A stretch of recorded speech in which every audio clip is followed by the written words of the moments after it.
இந்த வேலைக்கு போகிறவங்களுக்கோ பிஸ்னஸ் செய்கிறவங்களுக்கோ வீட்டு வேலை செய்கிறதுன்றது ஒரு பெரிய வேலையாக தான் இருக்கும். ஒருத்தரே வீட்டு வேலையை செஞ்சு பிள்ளைங்களையும் கவனிச்சுக்கிட்டு அதுக்கப்புறம் நம்ம பிஸ்னஸோ வேலையோ பார்க்குறது ரொம்ப கஷ்டமான வேலை தான். Welcome to blessing life style. நான் உங்கள் சத்யா சார்ல்ஸ். இன்றைக்கி என்னோட ஈவினிங் ரொட்டீன் தான் பார்க்க போகிறீங்க. அதாவது கடை வேலையும் இருந்துட்டு இடையிலேயே நான் ஈவினிங் ஒரு 5 o'clockலேருந்து 6 o'clockக்குள்ளே சாப்பாடு வேலைகள் செய்ய ஆரம்பிச்சிருவேன் என்னோடய வேலையை பொறுத்து. ஆனால் 6-7 மணிக்குள்ளே சாப்பாடு வேலைகள் எப்போவுமே ஈவினிங் சாப்பாடு வேலைகள் மேக்ஸிமம் முடிச்சிருவேன். இன்றைக்கி சப்பாத்தி அதுக்கப்புறம் முட்டை சட்னி தான் பிளான் பண்ணி வச்சுருக்கேன். ஸோ சப்பாத்தி முட்டை சட்னினாலவே வேலை கொஞ்சம் இழுக்கும். ஸோ ஈவினிங் போலயே வேலை செய்ய ஸ்டார்ட் பண்ணிட்டேன். குழந்தைங்க ஹெல்ப் பண்ணுறேன்னு கூட இருந்துக்கிட்டாங்க. அதில் குறிப்பாக பையன் கூடவே இருந்துக்கிட்டான் மாவு பிசைறதுக்கு எல்லாத்துக்குமே. மாவு பிசைறதுக்காக கொஞ்சமாக கோதுமை மாவு எடுத்துக்கிட்டால் உப்பு எண்ணெய் கொஞ்சமாக சேர்த்துட்டு பிசையலாம் அதுக்கு அப்படின்னு சொல்லிட்டு கொஞ்சம் வெந்நி தண்ணி சேர்த்துக்குவேன். தண்ணி நான் ஊற்றுறமா அப்படின்னு சொன்னால் கொஞ்சம் கொஞ்சமாக ஊற்றுறா அப்படின்னு சொல்கிறதுக்குள்ளே கொஞ்சம் நிறையாவே ஊற்றிட்டான். ஸோ போதுண்டா இருக்கிறது போதும் அப்படின்னு சொல்லிட்டு அதிலே பிசைஞ்சிட்டேன். அதுக்கப்புறமா தேவையான அளவுக்கு இன்னும் கொஞ்சம் கொஞ்சம் சேர்த்து ஊற்றிட்டேன். நல்ல வேளை தண்ணி அதிகமாக இருக்குமோன்னு நினச்சேன். பட் பரவாயில்ல, கொஞ்சமாக தான் ஊற்றி வச்சுருந்தான். ஸோ அதுக்குள்ளே பாப்பாவும் வந்துட்டா. அவளுமே நான் ஏதாச்சும் பண்ணி கொடுக்குறேன் மம்மி அப்படின்னா. ஸோ இந்த வயசில் அவளும் ஹெல்ப் பண்ண வரா. பட் நம்மளுக்கு வேலை செய்ய வேண்டிய வயசில் ஹெல்ப் பண்ணுறாளா என்னன்னு தெரியல. இப்போது 1-2 வேலைகள் அவளும் கூட மாட இருந்து ஹெல்ப் பண்ணுவாள். ஸோ சப்பாத்தி மாவு மட்டும் நல்லா சாஃப்டாக பிசைஞ்சு வச்சிட்டோம்னா சப்பாத்தி சூப்பராக வரும். இந்த பசங்களுக்கு மட்டும் சப்பாத்தி ஏன் பிடிக்குதுன்னே தெரியல. என் ஹஸ்பண்டுக்கு சப்பாத்தினா ரொம்ப பிரியம். 3 நேரம் எவ்வளோ நேரத்துக்கு வேணாலும் சப்பாத்தி மட்டும் செஞ்சு கொடுத்தாலுமே சாப்பிட்டுக்குவாங்க.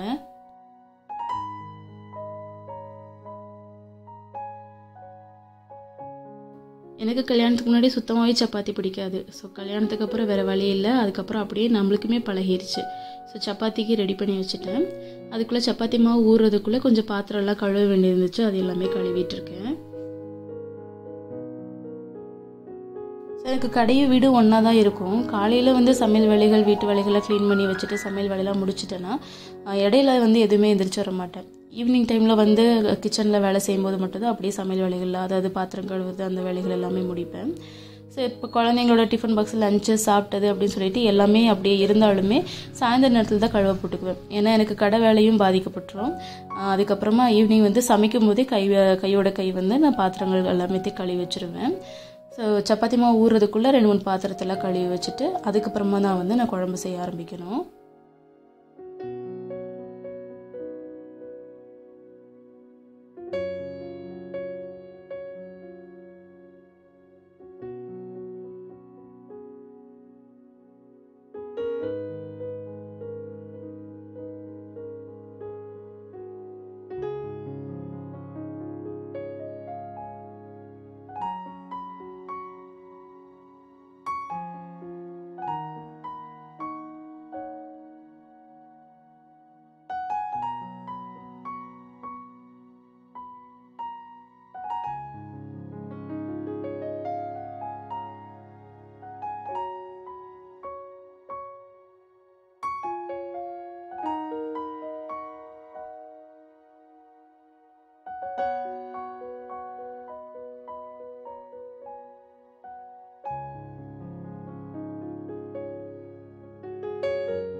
ஸோ பாத்திரத்தை எல்லாமே கழுவி வச்சுட்டேன். ஸோ ஈவினிங் போல் கொஞ்சம் கிளைமேட்டும் மாறுது, மழை வர மாதிரி இருந்துச்சு.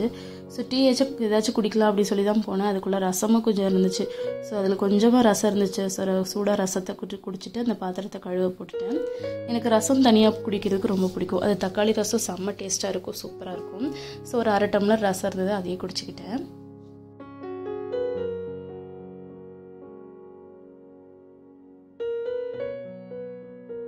ஸோ வெளியே 1-2 துணியெல்லாம் காய போட்டிருந்தா. ஸோ அதெல்லாமே பார்த்து எல்லாத்தையுமே எடுத்து வச்சுட்டு இப்போ குழம்பு செய்ய போகிறேன். குழம்பு முட்டை சட்னி தான் செய்ய போகிறேன். அந்த சப்பாத்திக்கு முட்டை சட்னி அவ்வளோ சூப்பராக இருக்கும். எங்கள் வீட்டில் எல்லாருக்குமே ரொம்ப பிடிக்கும். ஸோ அதுக்காக பெரிய வெங்காயம் எடுத்து க்ளீன் பண்ணிகிட்ருக்கேன்.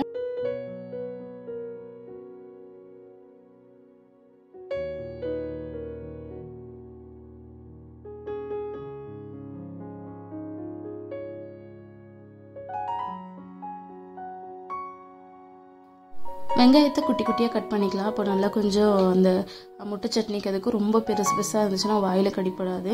குட்டி குட்டியாக கட் பண்ணிட்டோன்னா நல்லாயிருக்கும், நல்லா ஃப்ரை பண்ணும்போது சூப்பராக இருக்கும். ஸோ 2 பெரிய வெங்காயம் எடுத்து சின்ன சின்னதாக கட் பண்ணி வச்சுக்கிறேன்.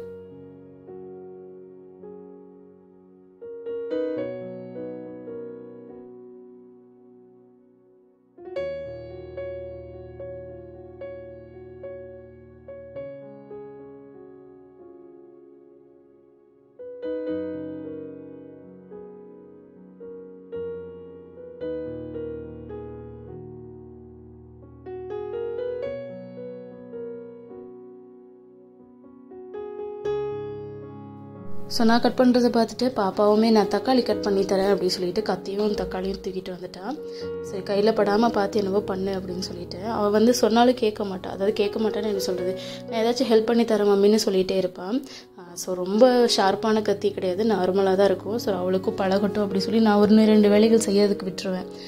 நான் நிறைய வீடியோஸில் சொல்லியிருக்கேன், என் பாப்பா கொஞ்சம் வேலை செய்வாள், வேலை செய்யும்போது செய்யாது ஐயோ தங்கம் கை வலிக்கும் கால் வலிக்கும் அப்படின்னு நான் எதுவுமே சொல்ல மாட்டேன். செஞ்சால் செய், கை வலிச்சாலும் பரவாயில்ல கால் வலிச்சாலும் பரவாயில்ல வேலையெல்லாம் செய் அப்படின்னு சொல்லி விட்டுருவேன். ஸோ அவள் கொஞ்சம் கட் பண்ணி கொடுக்கும்போது நான் அதுக்கப்புறம் அப்படியே வந்து குழம்பு தாளிக்கவும் ஆரம்பிச்சிட்டேன். முட்டை சட்னி செய்யறதுக்கு ஒரு கடாயில் கொஞ்சமாக எண்ணெய் கடுகு சேர்த்துட்டு கட் பண்ணி வச்சுருக்கிற வெங்காயம் சேர்த்துக்கலாம். அப்புறம் கூட கொஞ்சம் கருவேப்பிலை சேர்த்துட்டு உப்பு இதை வதங்குறதுக்கு கொஞ்சமாக சேர்த்துட்டு நல்லா வதக்கி விட்டுடலாம். இதில் இப்போ மசாலாத்தூள் சேர்த்துக்கலாம், கொஞ்சமாக மஞ்சத்தூள், அதுக்கப்புறம் குழம்பு மிளகாத்தூள் 2 ஸ்பூன் சேர்த்துருக்கேன். குழம்பு மிளகாத்தூள் இல்லைன்னா வெறும் மிளகாத்தூள் 1 ஸ்பூனு, 1/2 ஸ்பூன் மல்லித்தூள் சேர்த்துட்டு இதை நல்லா வதக்கி விட்டுட்டு இது கூட தக்காளி சேர்த்துக்கலாம். வெங்காயம் போட்ட உடனே மசாலாத்தூள் போடுறீங்கன்னா அடுப்பு கண்டிப்பாக சிம்மில் வச்சுக்கோங்க, இல்லைன்னா மசாலாத்தூள் கருகி போயிடும். அதுக்கப்புறம் இதையுமே வந்து இந்த தக்காளி வேகிறதுக்காக மூடி வச்சு வேக வச்சோன்னா தக்காளி நல்லா மசிஞ்சிரும். கண்டிப்பாக முட்டை சட்னிக்கு வந்து தக்காளி நல்லா மசிஞ்சிடணும். ஸோ தக்காளி மசிகிற கேப்புக்குள்ளே அப்படியே கொஞ்சம் கொஞ்சம் சப்பாத்தி திரட்டிடலாம் அப்படின்னு சொல்லிட்டு சப்பாத்தி எடுத்து வச்சுருக்கேன். சப்பாத்தி மாவு நல்லா சாஃப்டாக இருக்குங்க, இதை திரட்டும் போது நல்லா சூப்பராக இருக்கும்.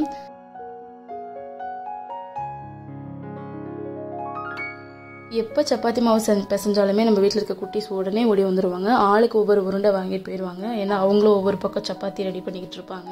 அந்த சப்பாத்தி பார்த்திங்கன்னா கீழே தரையில் போட்டு டைல்ஸில் போட்டு அந்த மாதிரி போட்டு திரட்டி எடுத்துகிட்டு வருவாங்க.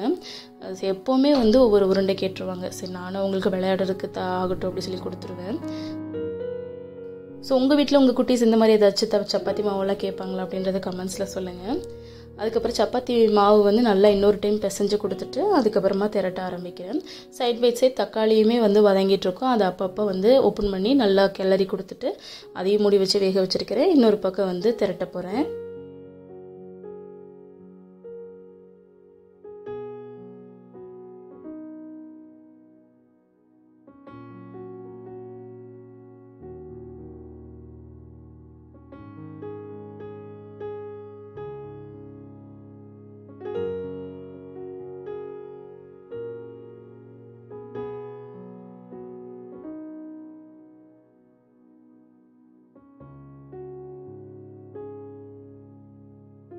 எப்போவுமே சின்ன சின்ன உருண்டை கேட்குற என் பாப்பா இன்றைக்கி வந்து நான் ஃபுல்லாகவே உங்களுக்கு சப்பாத்தி திரட்டி தரேன் மம்மி நீங்கள் விடுங்க அப்படின்னு சொல்லிட்டான்.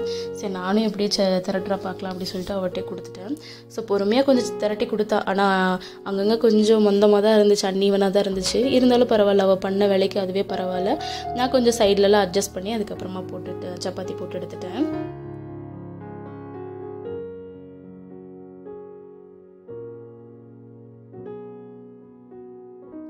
இந்த பக்கம் தக்காளி பார்த்தீங்கன்னா நல்லா மசிஞ்சிருச்சு. கண்டிப்பாக இந்த அளவுக்கு மசியணும். தக்காளி வந்து 3 தக்காளி போட்டிருந்தேன். 2 பெரிய வெங்காயத்துக்கு 3 தக்காளி, ஒரு மீடியம் சைஸ் தக்காளி 3 தக்காளி சேர்த்துருந்தேன்.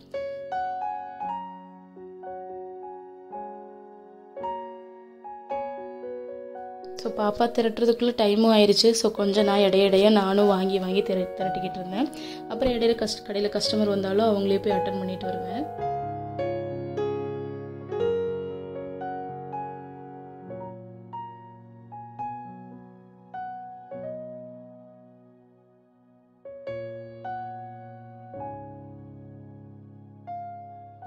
சப்பாத்தி வந்து எனக்கு பெருசாக நல்ல பர்ஃபெக்ட் ரவுண்டு ஷேப் வரும் அப்படின்லாம் சொல்ல முடியாது. பட் சாஃப்டாக வரும், நல்லாயிருக்கும். அது வேணால் நான் சொல்லுவேன், ரொம்ப சாஃப்டாக சூப்பராக இருக்கும். பட் ரொம்ப பர்ஃபெக்டாக ரவுண்டு ஷேப் வரும், எல்லா சப்பாத்தியுமே புஃப்ஸ்ன்னு பொங்கி வரும் அப்படின்லாம் சொல்ல முடியாதுங்க. ஆனால் டேஸ்ட் வந்து சூப்பராக வரும் எனக்கு.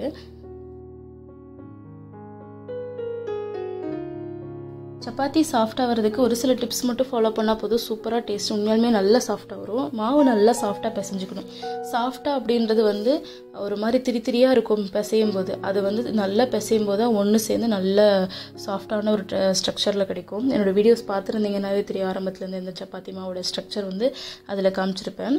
அதே மாதிரி சப்பாத்தி போடுறதுக்கு முன்னாடி நம்ம வந்து தோசைக்கல் வந்து நல்லா சூடாக இருக்கணும். சூடான பின்னாடி சப்பாத்தி மாவை போட்டு எடுத்தோம்னா சூப்பராக இருக்கும். ரொம்ப சிம்மில் வைக்கக்கூடாது, அதே மாதிரி ரொம்ப ஹைலே வைக்காமல் ஒரு மீடியம் தீயில் வச்சு தான் நம்ம சுட்டு எடுத்தோம்னா சப்பாத்தியும் சூப்பராக எல்லா பக்கமும் வெந்திருக்கும், சாஃப்டாகவும் இருக்கும். அதே மாதிரி எல்லா சப்பாத்தியும் சுட்ட பின்னாடி ஒரு ஹாட் பாக்ஸ்லேயோ இல்லைனா தட்டு போட்டு மூடி வச்சுட்டோம்னா அந்த சப்பாத்தி அப்படியே சாஃப்டாகவே இருக்கும். இதை ட்ரை பண்ணி பாருங்கள், ரொம்ப சூப்பராக நல்லா வரும். அதே மாதிரி எண்ணெய் வந்து ஒரு 2-3 டைம் திருப்பி போட்ட பின்னாடி அது லைட்டாக அங்கங்கே அந்த பபுள்ஸ் ஃபார்ம் ஆகுற டைமில் எண்ணெய் தேய்ச்சதுனா போதும். அதுக்கு முன்னாடி எண்ணெய் தேய்க்கணும்னு அவசியம் இல்லை.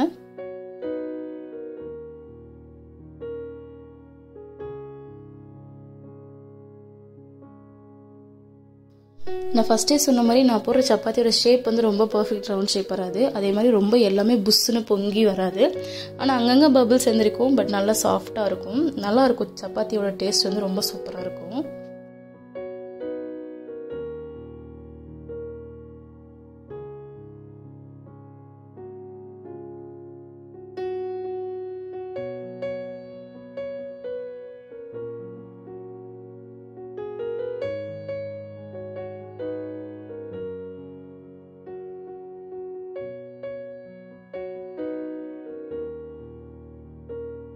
ஸோ கொஞ்சம் மீடியம் தீயிலே வச்சு சுட்டு எடுத்தோன்னாவே போதுங்க. அந்த சப்பாத்தி வந்து ஹார்ட் ஆகாது, நல்லா சாஃப்டாகவே இருக்குங்க. சாஃப்டானா அப்படியே என்ன துணி கிழிக்கிற மாதிரி இருக்கும், அப்படி உடைக்கிற மாதிரியெல்லாம் இல்லை, நல்லா அப்படியே கிழிச்சு சாப்பிட்ற மாதிரி சூப்பராக இருக்கும்.